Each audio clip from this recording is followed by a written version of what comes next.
اشرح لي صدري ويسر لي أمري واحلل عقدة من لساني يفقهوا قولي. سبحانك لا علم لنا إلا ما علمتنا إنك أنت العليم الحكيم. سورة الفاتحة منگا دے بسم الله الرحمن الرحیم مبارک یو جمعه خبر او او دارنګ بل جمعه بیا هم د دو درس منگا دے بسم الله الرحمن الرحیم مبارک کړو. بیا مو د دې صورت فضیلتونه بیان چې دا څومره فضیلت لري او د دې صورت نمونه. د دې صورت یو نوم ام الكتاب د قران کریم اصل اساس القرآن د قران کریم بنیاد. اوس خبره ذهن ته دا راځي چې دا صورت دومره د فضیلت والا صورت ده، نو آیا د دې صورت کې الله کومه خبره ذکر کړي او د صورت کې کومه فلسفه او راز پروت ده چې الله رب العزت او دې صورت ته دومره لوی شان ورکړی دی.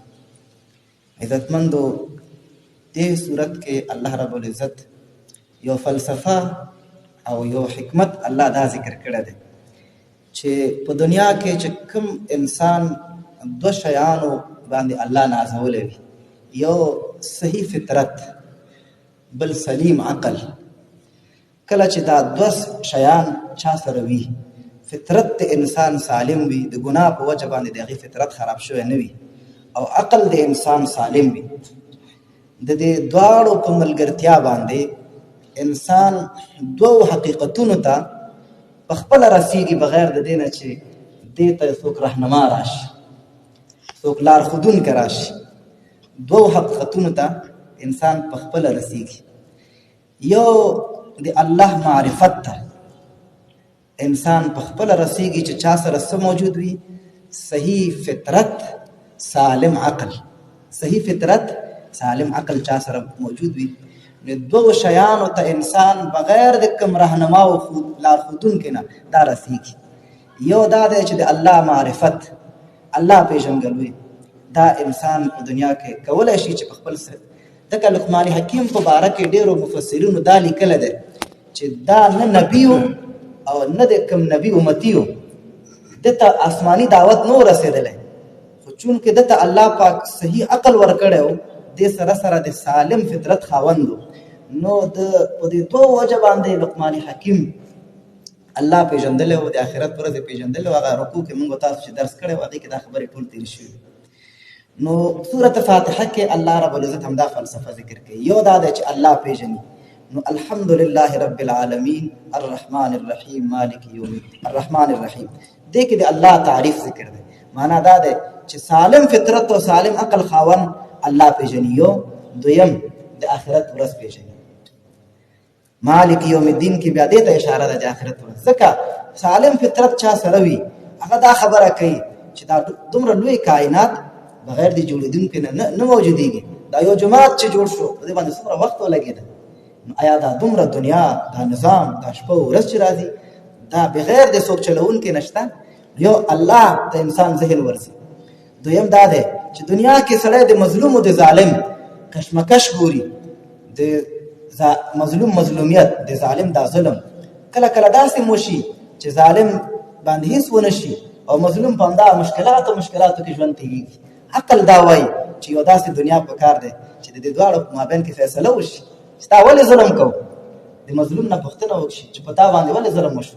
نو آخرت ورځ هم د انسان د سلیم فطرت او د سالم عقل په وجه باندې د آخرت ورځ هم درک کولی شي. مالک یوم الدین کې الله دا خبره وکړه. نو یو خبره خو دا شوه چې سالم فطرت او سالم عقل چا سره وي، یو حقیقت ته دا رسېږي چې الله پیژني او د آخرت ورځ پیژني. دویمه خبره دا ده چې کله کوم انسان سره سالم فطرت او سالم عقل وي، د انسان کې د شکر ماده پیدا کېږي. شکر ماده چې په کوم چا کې نه وي، پوه شه چې د انسان فطرت خراب شوی دی. تا سره د څوک ښېګڼه کوي، ته د بیا هغې ته تشکري ونه کړي. کم از کم نبي علیه السلام فرمایي چې چا تا سره احسان وکړه، که نور څه وسه دې نه رسېږي، نو که دعا خو ورته کولی شي، دعا ورته وکړه. معنا دا ده چې سالم فطرت والا انسان دې خبرې حقیقت باندې پوهېږي چې دنیا کې تا سره څوک ښېګڼه وکړي، باید د هغې شکریه ادا کړي. نو بیا دومره لوی ذات چې موږ تاسو سره څومره غټې ښېګڼې دي، نو د دغې رب ښېګڼې خو باید انسان کله هم هېر نه کړي. د الله دومره احسانات بعد انسان کې شکر ماده پیدا کیږي او انسان الله او آخرت پیژني. دا فلسفه الله پاک په سورۃ فاتحه کې ذکر کړی دی. او ایاک نعبد و ایاک نستعین، کله چې د دوه حقیقتونو ته انسان ورسیږي نو انسان کې د شکر جذبه هم پیدا شي او انسان کې دا هم پیدا شي چې الله هم پیژندلی وي، دا هم عقیده کې وي چې زه آخرت ته ورځم او الله به مانه پوښتنه کوي. نو دلته اوس د ده په زړه کې د شکر جذبه پیدا کېږي چې زه باید اوس د دغه الله شکر وکړم او د دغه الله بندګي وکړم. ایاک نعبد و ایاک نستعین کې الله همدې خبرې ته اشاره کړې چې الله ستا بندګي کوم، الله ستا نه مرسته غواړم. نو اوس دې نه وروستو چې د الله بندګي انسان کوي، بندګي نو بیا په عقل باندې نه کېږي، ځکه په عقل باندې بندګي شي هر انسان به بیا په یو طرف رواني وي چې زه بندګي کوم. بندګي د الله په عملي ژوند کې چې کله آسماني رهنمایي د چا سره نه وي، د آسمان وحی چا سره نه وي، په خپل خیال او ګمان او فکر او نظریې باندې بندګي الله د چا نه قبلوي. نو اهدنا الصراط المستقیم کې الله همدا فلسفه ذکر کړی دی چې انسان کله چې ته دې حقیقت ته ورسېدې چې الله هم شته دی، آخرت ورځ هم شته او زما الله ته ورتګ دي او تا په زړه کې د شکر جذبه پیدا شوه، اوس غواړې چې د الله بندګي وکړم. نو د الله بندګي به څه کوي؟ دلته انسان ودرېږي چې بندګي خو وکړم او څنګه یې وکړم. نو اوس د الله رهنمایۍ ته ضرورت دی. نو عملي ژوند کې منګه بیا قدم په قدم د الله رهنمایۍ ته حاجت لرو چې موږ سره الله د الله رهنمایي را سره وي، موږ به د الله بندګي وکړی شو. په انفرادي ژوند کې هم موږ او تاسو د الله هدایت ته ضرورت لرو، خاص کر په اجتماعي ژوند کې. په اجتماعي ژوند کې، ټولنیز ژوند کې چې انسان سره د الله رهنمایي نه وي، دا انسان نشي کولی چې حقیقت ته ورسېږي او صحیح د الله بندګي وکړي. بیا په اجتماعي ژوند کې درې مهمې پایې دي چې دا به تاسو سره خلاصه ذکر کوم چې دې کې انسان د الله رهنمایۍ ته ډېر ضرورت لري. یو، په اجتماعي ژوند کې د ښځې او د سړي په مابین کې توازن، چې د ښځې کوم حقوق دي، کوم اختیارات دي او د سړي کوم اختیارات او کوم توازن دي. که د الله رهنمایي کوم انسانانو سره نه وي نو هغه یا دا ښځه داسې کي لکه د یو مزدورې په شان ته ژوند ورسره تعامل ورسره کوي چې بس د دنیا کار واخله، خپل خواهشات او خوندونه پوره کړه، دې ته هېڅ کوم حق د قایل نه وي دا انسان. لکه وزه او چیلې او میږه چې سړی څنګه په کور کې ساتي، بس خپلې ګټې دپاره یې ساتي، شیدې ترېنه اخلي، حلالوي، غوښه یې خوري، بس بیا به انسان یا د څاروي په شان ته چلند د چا سره کوي؟ د زنانه سره کوي چې کله آسماني رهنمایي چا سره نه وي.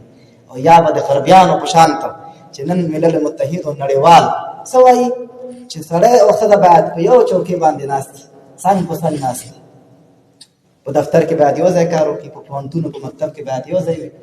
نو یا یو طرف ته بالکل د ظلم حد ته ورسېږي یا د بل طرف ته بالکل دې حد ته ورسېږي چې خانداني نظام خراب شي. د ښځې او د سړي ځکه خانداني نظام څنګه خرابېږي؟ وجه دا ده چې په یو ملک کې دوه باچاهان نشي کېدی. وزیران وي، ښکته خلک وي، خو دوه باچاهان په یو ملک کې نشي کېدی. په یو مکتب کې معلمین خو ډېر وي، خو سرمعلم دوه سرمعلمین په یو مکتب کې چېرته نه وي.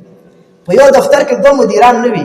نو چې په یو کور کې هم ښځه پوره واک او اختیار لري برابر، هم خاوند لري، نو د کور دا نظام خرابېږي.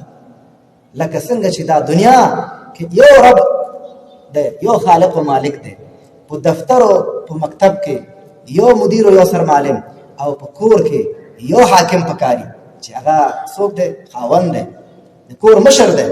ښځه به داسې نه وي لکه د مزدوري په شان ته استعمال کې، نه، او داسې به هم نه وي چې بالکل حقوق یې څه کوي؟ قضایه کې، او دا هم نه وي چې تا سره به بیا څه وي په حقوقو کې برابر وي، بلکې ښځه به د یو نائب او د یو وزیر په شان ته تا سره تعامل کوي. نو دا اوس دا حقوق د ښځې ته چې قرآن څوک مطالعه نه کړي نو دا خلک یا دې طرف ته ځي یا هغه طرف ته، یا بالکل ښځې ته دومره حقونه ورکړي چې هغې نه د معاشرې خرابوالی راځي، دا نظام درهم برهم کېږي. او یا دا دی چې بالکل ښځې ته د وزې او د دې د غوار په حیثیت باندې ورته وګوري، هېڅ حقوق یې نه مراعات کوي.